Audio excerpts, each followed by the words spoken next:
Hello everyone, I am Manu Kumar Nayak, lecturer in Mechanical Engineering from Government Polytechnic Hairagad. I welcome you all in this 21st lecture of Applied Mechanics lecture series. आज के इस video में हम लामिस theorem के 5वें numerical की बात करेंगे। ये हमारा न्यूमेरिकल है, ये प्रॉब्लम है, न्यूमेरिकल है, क्वेश्चन है जिसको आपको क्या करना है, सॉल्व करना है। तो हमें इसमें कौन कौन से एजम्पशंस हैं, किस तरह से टेक्निक्स यूज़ करना है, किस तरह से फॉर्मूला यूज़ करना है, पूरी डिटेल्स कंप्लीट इन्फॉर्मेशन इसमें देने वाला हूँ वीडियो में। तो वीडियो में मेरे साथ बने रहिए और वीडियो को लाइक कर दीजिए, सब्सक्राइब कर दीजिए चैनल को। आगे बढ़ते हैं हम इस क्वेश्चन पे। ये देखिए, ये क्वेश्चन हमारा, on the string ACEDB are hung 3 equal weights Q symmetrically placed with respect to the vertical line. ये सिमेट्रिकली प्लेस्ड है, mid point E। Determine the value of angle beta if the other angles are as shown in the figure. मैं आसान भाषा में समझा देता हूँ। ACEDB एक रस्सी है, स्ट्रिंग है, जिसमें CEQ पर CED पर 3 इक्वल वेट्स Q लटके हुए हैं और इस तरह से लटके हैं कि ये वर्टिकल लाइन के अबाउट ये सिमेट्री है, जो कि मिड पॉइंट ई है। इसका मिड पॉइंट ई है और इस मिड पॉइंट के अबाउट ये सिमेट्रिकल है। देखिए यहाँ पर ऐसे एक लाइन खींचूंगा मैं तो इधर जैसा है वैसा इधर भी है, तो इस तरफ और इस तरफ क्या है, सिमेट्री है। अगर इसको आधे भाग से काटूंगा तो इधर और इधर वैसे ही दिखेगा। तो ये पॉइंट ई मिड पॉइंट है जिसके वर्टिकल लाइन के अबाउट ये दोनों सिमेट्रिक हैं। ठीक है, यहाँ पर एंगल 60-60 बनता है जैसा कि चित्र में दिखाया गया, इसने बोला है। और यहाँ पर बीटा बीटा डिग्री का एंगल बनता है। तो आपको इसको बीटा डिग्री को जो बन रहा है इसको कैलकुलेट करना है। ठीक है, इस बीटा को कैलकुलेट करना है। देखिए इसमें एजम्पशंस क्या क्या हैं, हमको क्या करना है, एक क्वेश्चन है, बीटा बीटा एंगल को निकालना है। ये सिमेट्रिकल है पॉइंट ई के अबाउट, वर्टिकल लाइन के अबाउट, जो कि पॉइंट ई से जाता है। हमको बीटा कैलकुलेट करना है। एजम्पशंस ये है कि ये जो रस्सी है ए यहाँ से लेकर के पूरा यहाँ तक, ये रस्सी इनएक्सटेंसिबल है, मतलब वेट लटकने के कारण से इसकी लंबाई में वृद्धि नहीं होगी, हम ये मान के चल रहे हैं। दूसरी बात, इसका वेट नहीं है, खुद का वेट नहीं है। अगर खुद का वेट रहेगा तो ये भी नीचे ग्रेविटी के कारण से खींचेगा और इसकी टेंशन बढ़ जाएगी। तो ये दो एजम्पशंस थे, रस्सी इनएक्सटेंसिबल है और रस्सी वेटलेस है। दूसरी बात, यहाँ पर जैसे सी और ई की बात करेंगे और डी की बात करेंगे तो ई से डी और ई से सी में जो टेंशन आएगा वो बराबर ही आएगा क्योंकि सिमेट्रिकल है, और डी से बी और सी से ए में जो टेंशन आएगा वो भी बराबर होगा। लेकिन यहाँ पर सी से ए में ज़्यादा टेंशन आएगा, है ना, सी से ए में ज़्यादा टेंशन आएगा एज कंपेयर टू ई से सी। क्यों? क्योंकि यहाँ पर अगर देखेंगे इस रस्सी में कितना वेट लटका हुआ है, ये क्यू के कारण से खींचा रहा है, ये क्यू के कारण से इन दोनों में भार आ रहा है, टेंशन आ रहा है। लेकिन यहाँ पर देखेंगे इस रस्सी, ये रस्सी इसको भी खींच रहा है और एक क्यू एडिशनल वेट के कारण से इसका जो वेट है सिर्फ सी से ए पर लगेगा, इसका जो वेट है वो सी से ए पर लगेगा, इसको टेंशन नहीं दे रहा है। ये तो हुआ ओवरऑल बातें हमारी, है ना, जो न्यूमेरिकल से शायद उतना इंपॉर्टेंट नहीं है लेकिन हमको जानना पड़ेगा।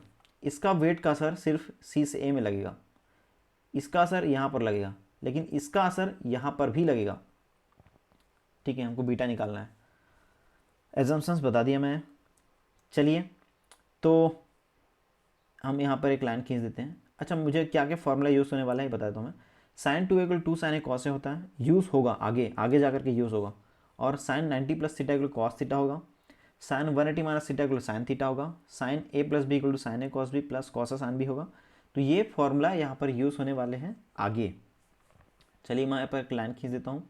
ठीक है, तो देखिए ये एक ट्राइंगल बन गया, ये वाला, ये बीटा है तो क्या होगा, ये वाला, ये बीटा, ये 90, तो ये क्या हो जाएगा, 90 माइनस बीटा हो जाएगा। यहाँ पर ये 90 माइनस बीटा, सिमेट्री है तो ये भी 90 माइनस बीटा होगा, या फिर ऐसे भी कर सकते हैं। ये बीटा है तो ये क्या होगा, ये भी बीटा होगा। ये बीटा है तो यहाँ वाला एंगल भी क्या होगा, बीटा हो जाएगा। ये और ये एंगल बराबर होते हैं, ये और ये एंगल बराबर होते हैं, है ना। तो अभी भी देखिए सिमेट्री ही दिखेगा, है ना। मान लेते हैं यहाँ पर क्या है, एक और हम लोग यहाँ पर लाइन लिख देते हैं। तो ये यहाँ पर 60 डिग्री बन रहा है, यहाँ पर 90 डिग्री बन रहा होगा, तो यहाँ पर ये एंगल कितना होगा, 30 डिग्री बन जाएगा। यहाँ पर एक लाइन खींच देता हूँ मैं, तो ये कितना होगा, 60 है तो ये भी 60 होगा, या फिर ये टोटल 90 है, ये 30 है तो ये क्या हो जाएगा, 60 हो जाएगा। यहाँ पर टेंशन ले लेते हैं T1 और ये भी क्या होगा, T1। देखिए यहाँ पर T1 है, सिमेट्रिक कारण से ये भी T1 होगा। अगर आपको ज़्यादा कॉम्प्लिकेट करना है न्यूमेरिकल को तो T1 T2 ले लीजिए और पॉइंट ई पर summation of F x equal 0 कर दीजिए, दोनों बराबर ही मिलेंगे। तो मैं अभी वो सब मेहनत नहीं करने वाला क्योंकि सिमेट्री है। तो इस पोर्शन में T1 है मान लीजिए टेंशन, तो इस पोर्शन में भी क्या होगा, T1 ही होगा, है ना। तो आगे बढ़ते हैं इसमें। ये हमारा न्यूमेरिकल था, यहाँ पर 30 डिग्री, यहाँ पर 60 डिग्री, यहाँ पर 90 माइनस बीटा, यहाँ पर 90 माइनस बीटा, यहाँ पर बीटा, यहाँ पर बीटा, यहाँ पर T1 आया है। तो T1 का डायरेक्शन क्या होगा, यदि मैं पॉइंट ई को कंसिडर करूँगा, यदि मैं पॉइंट ई को कंसिडर करूँगा, T1 का direction away from the point, क्योंकि टेंशन है, रस्सी में तो कंप्रेशन लगता ही नहीं है ना। तो अवे फ्रॉम द पॉइंट ये हो गया, है ना। इस पॉइंट की बात करूँगा, सी को कंसिडर करूँगा तो इसका डायरेक्शन इस तरफ होगा, इसका डायरेक्शन यहाँ पर इस तरफ होगा। अगर मान के चलना है तो इसको T2 मान लीजिए, इसको T2 मान लीजिए। Obviously T2 will be greater than T1, है ना। वैसे हमको T2 कैलकुलेट करने की आवश्यकता नहीं है, हमको सिर्फ बीटा कैलकुलेट करना है, T2 कैलकुलेट करने की जरूरत नहीं है। लेकिन बीटा कैलकुलेट करने के लिए T1 की जरूरत पड़ेगी, ठीक है।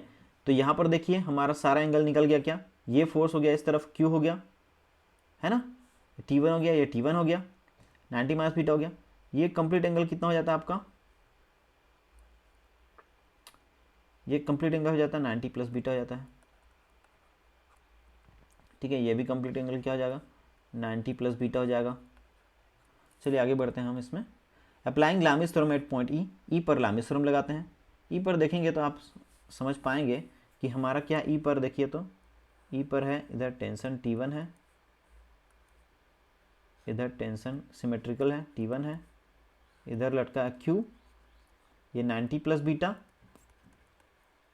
ये भी 90 प्लस बीटा, ये 180 माइनस 2 बीटा हो जा रहा है। इस तरह से ई पर पॉइंट ई है, यहाँ पर लामिस थ्योरम अप्लाई करते हैं तो T1 by sine 90 plus beta, दो बार लिखने की जरूरत नहीं है, T1 by sine 90 plus beta, T1 by sine 90 plus beta करने की जरूरत नहीं है, एक ही काफ़ी है। तो T1 by sine 90 plus beta equal to Q by sine 180 minus 2 beta. मैंने बताया था, फार्मूला पहले से नोट करवा लिया है।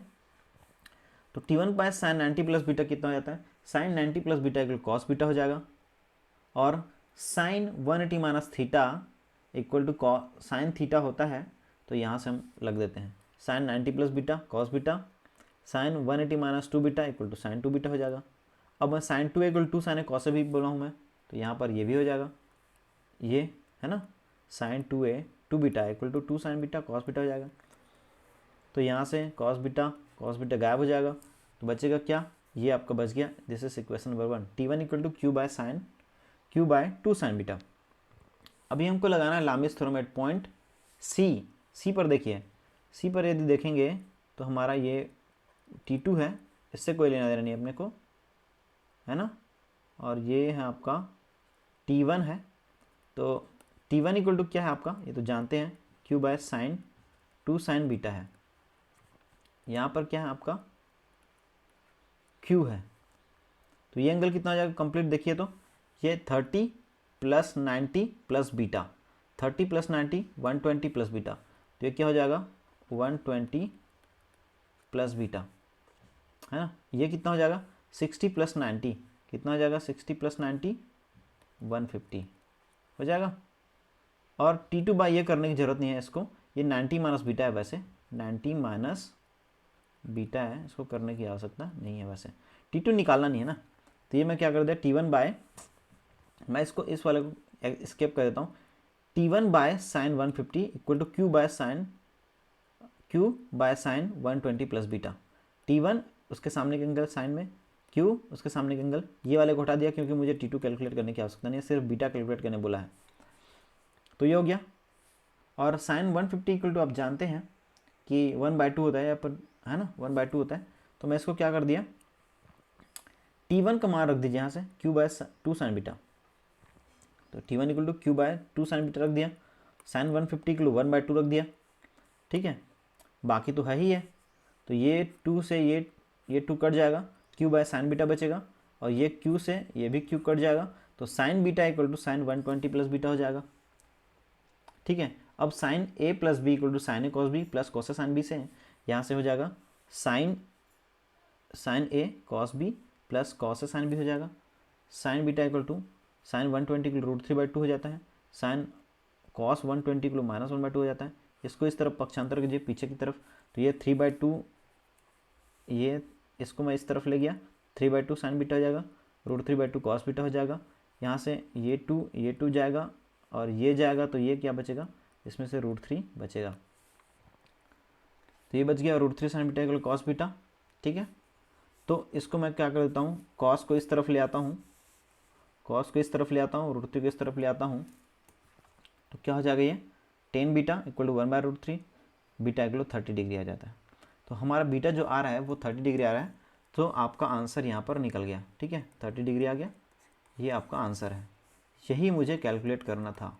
तो ये हमारा न्यूमेरिकल सॉल्व हो चुका है। उम्मीद करता हूँ वीडियो पसंद आया होगा।